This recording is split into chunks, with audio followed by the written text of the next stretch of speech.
Welcome back, everyone. Today, we're doing another quiz. This time with Speedwinghere. Speedwinghere. Hello. Thanks for having me on.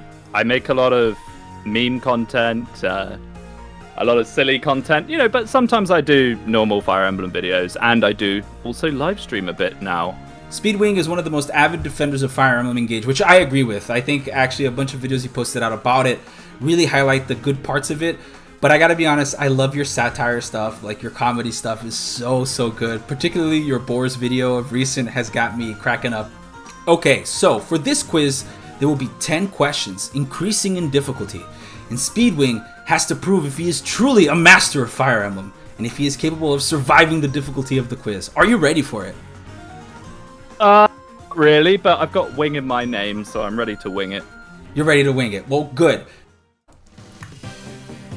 So the first question today is going to be, in Fire Emblem Fates, how many playable characters, not counting the DLC, have a name that is an anagram of another Fire Emblem character's name?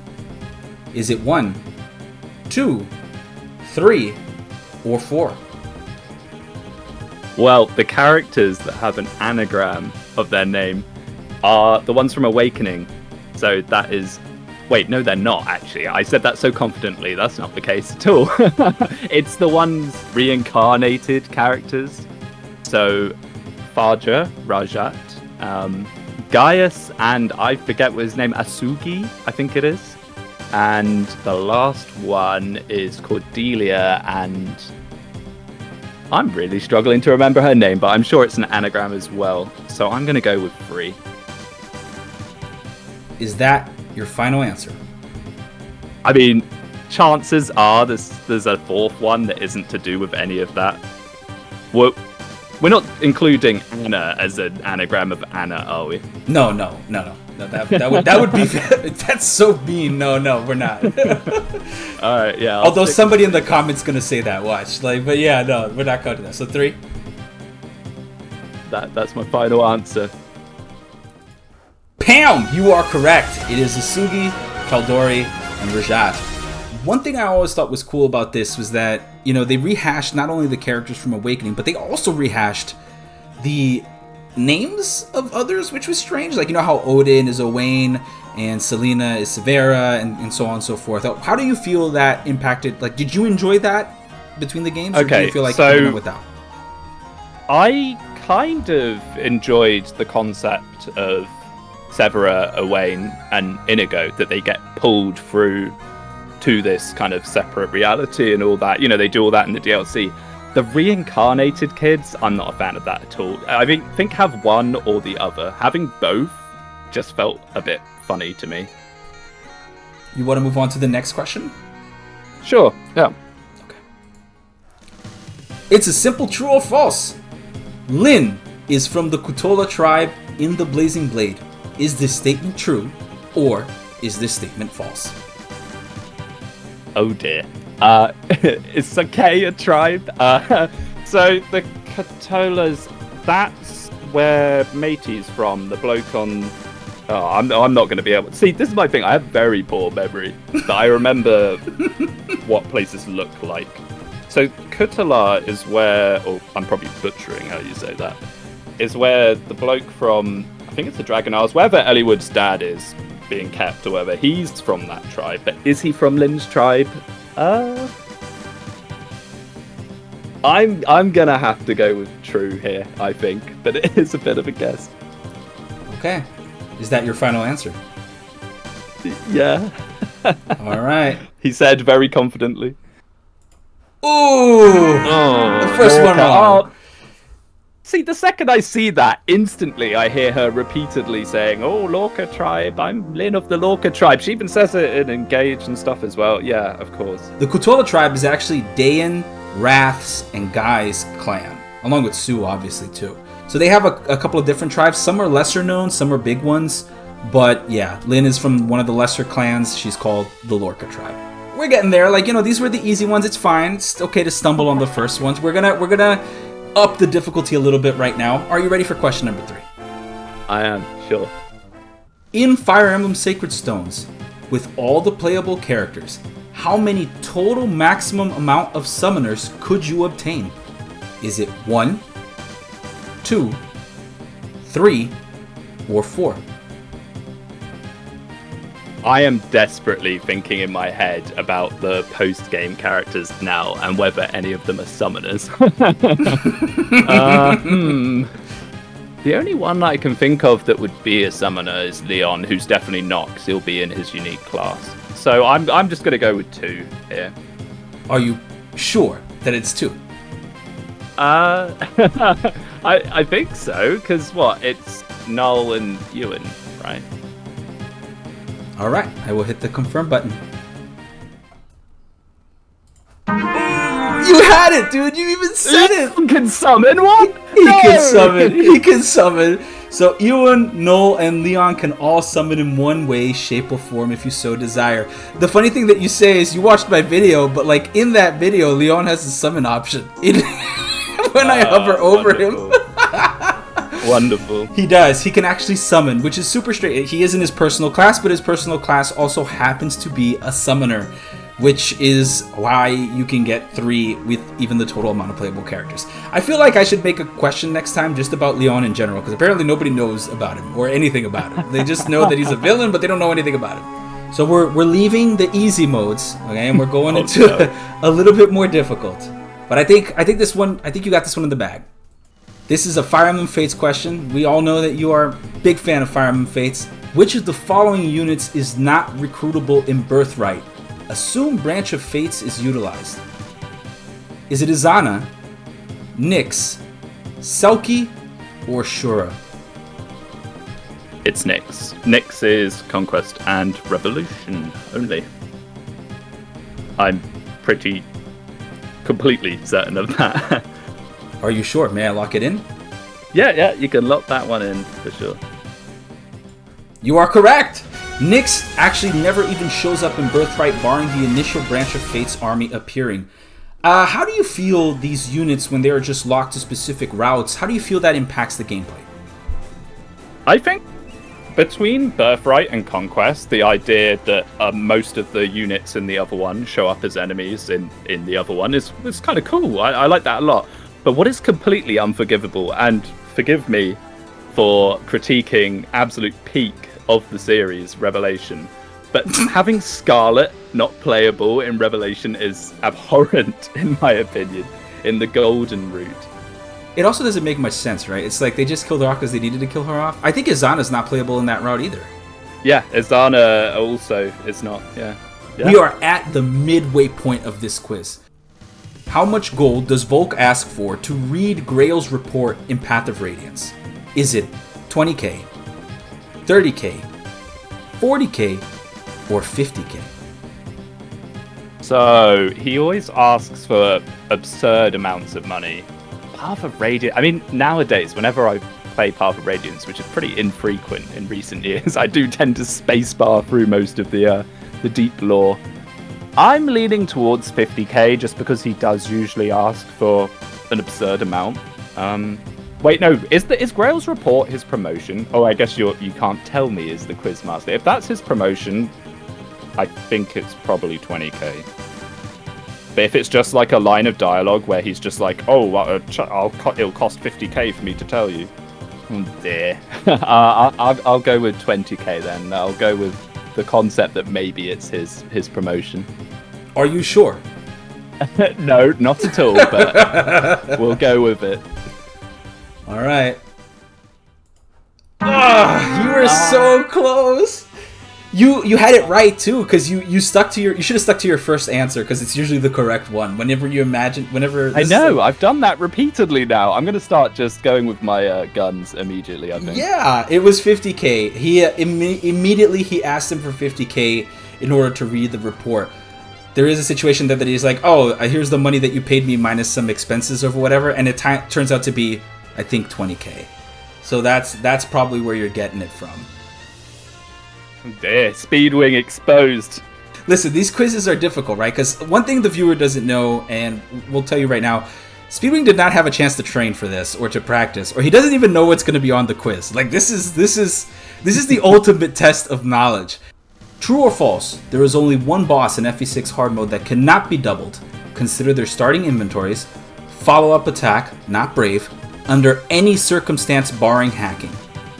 Okay, so the first thing that springs to my mind when you say consider their starting inventories is what buffs speed. And as far as I'm aware, the only thing that does that is the Wringer. However, I don't really remember a Wringer boss, if I'm going to be honest. Or if there is, I don't think they're equipping it. My second thought is that miserable boss. Now, I forget the name of the map, but it's the map where it's the huge city with tons of houses that all the myrmidons and mercenaries come running out of. And the boss in that map, the Swordmaster boss in that map, is absolutely horrific. And I'm just straining in my head to think of any time I remember doubling him. I mean, I don't think... I don't know, he must be near capped. So, yeah, I think I'm going to go with true, because that's the only bloke I can think of. Okay. Is that your final answer? Yeah. Boom! You are correct. See? Trust your gut, man. First chance. There we go. My man Kel has 27 speed and does not get weighed down by his weapon, which is a light brand. The Wringer also comes after you've already fought him, meaning that even if you had a 30 cap speed horseman, like a Shin or Su or whatever, and you got the Wringer, you could then double him. But the thing is, it only comes after, so there's no feasible way to actually go above the 30 cap, so you can't double him. I'll be honest with you, despite me talking about the Wringer, I forgot about us having the Wringer. I might have changed my answer on that, actually, genuinely. Yeah, no, but the Wringer comes after, so there's no way you can double him. Yeah. Right, yeah. How did you feel the Sakai versus Ilya route compare to each other? So, I'm actually a Sakai enjoyer, which I know is a pretty unpopular opinion, but I usually have a pretty good general, and if you have someone like a trained up Barth, you can just plonk them down and, you know, GG, that he'll just soak it all up. This is a three houses question, and I gotta be honest, this one, it was pretty tough, because I started thinking about it, I was like, this is a tough question, but I think you can get this. Which of the following unit possesses two different unique weapons that can interact with their crest? Is it Mercedes? Is it Flame? Bernadetta? Or Balthus? All I really know about the crests is blame it on the crests, really, that meme. Bernadetta's crest is really good. I know that much. I've used her with it a fair amount. I don't think I've ever used Balthus. Well, then it's probably going to be Flame, right? Because I imagine Flame's going to have one of the magic boosting ones and then also one of the weapon ones, would be a guess. I think I'll go with Flame then, because I think Flame probably seems most likely. Right. Due to her relevance and all that. Are you sure? Not at all. Alright, I'm going to hit, and it's Mercedes. So this one was a little tricky. This is probably the hardest question on the quiz, because for two reasons. The first is the Bowl of Taltham. You've probably never even heard of this thing before. It's a very, very obscure bow that you can obtain only in the Blue Lion's Route by standing on a specific area so that a thief that's yellow spawns with it, and you have to kill it before it leaves the map. It's like very deep. People don't even know this thing exists for the most part. It's like a Stefan Vague Catty situation. Exactly. And it's actually a bow that has the Crest of Lamine interacted with it. The Raphael gem is the one that you can get from Yoritza that negates damage, basically. So those two interact with the Crest of Lamine. It was interesting that you said Flame, because for this particular question, notice that the Bow of Taltham is what they call a legendary weapon, so it's like a silver one. But the Raphael gem is actually a hero's relic. And, I don't know if you know this, but the brown ones are actually the dead corpses of the Nabateans forged into weapons. So Flame couldn't possibly have one because she is one of the original Nabateans. For you, another Fates question. Which of the following has the highest might in Fire Emblem Fates Conquest? Is it the Bulwark, Argylmir, Silver Star Axe, or Berserker's Axe? Well, Silver Star Axe is absolutely cracked. It's one of the most obscene weapons in the game. Unfortunately, you never get your hands on it. It's enemy only. However, kind of what makes it cracked is its 1-2 range, so I don't know if it's going to be the highest, but it's definitely a pretty high might weapon. Berserker's Axe sounds like something you get from my castle. I know the Raider's Axe is a thing, that's the one that gives you speed. Berserker's Axe isn't one that I'm overly familiar with. I'll go with Silver Star Axe. Let's go with the first one I talked about, as that seems to be the way to go. Although I am really not confident in this one at all. Oof! It is the Augur Mirror. Hans's personal weapon has 22 might, which is actually more than Bolverk, which is Garen's weapon. You are right that the Silver Star Axe does have the highest might for 1-2 range weapons. Hans's S rank weapon is it's absolutely cracked. It has one more might than Bolverk. It's really strong. It's like, yeah, of course, strange how good they made that axe. And I think this will lead me to my next question: is how challenging do you feel Hans is as a boss in the routes? He comes in around the time that you've kind of got your good stuff going. You know, you've got your Super Ophelia or whatever your kind of mad build that you've been working towards most of the game is. I don't think he's that bad, really. He's scary on paper, but... Let us go on to the next question. This is question 9, the one right before the ending. Which of the following classes possesses the highest total sum for maximum stats in Engage? So basically, which one has the highest possible stat totals? Yes. Martial Master, Thief, Wyvern Knight, or Halberdier? I feel like this is going to be not the obvious option of Wyvern Knight. I'm trying to think. It's not often that I play to a point where units are capping more than like 1 or 2 stats, really. So, like, in my head, I'm struggling to think, you know, you'll get your Kagetsu maybe getting 1 or 2 things. You often cap res on warriors and stuff like that, but would assume that Wyvern Knights are going to be very good, pretty well balanced. Martial Master might actually be the better one because it's going to have strength and magic.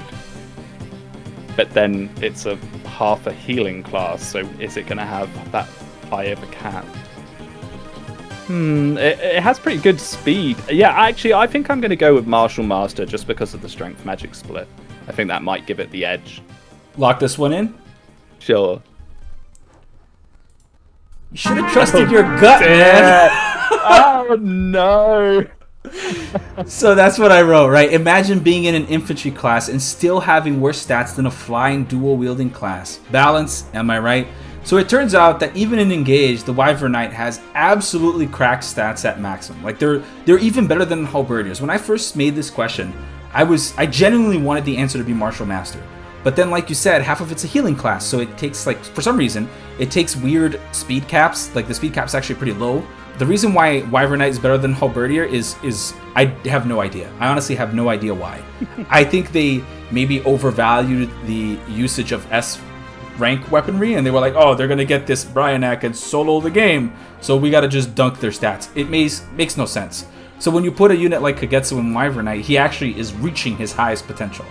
I think it would have made more sense for the single weapon classes to have much higher growths and caps to make up for the fact that they don't have the choice of 2 weapons. Warriors being so drastically better than Berserkers. What Berserkers get over Warriors is 1 point of strength and 1 point of build, practically, and maybe a loose change in other stats.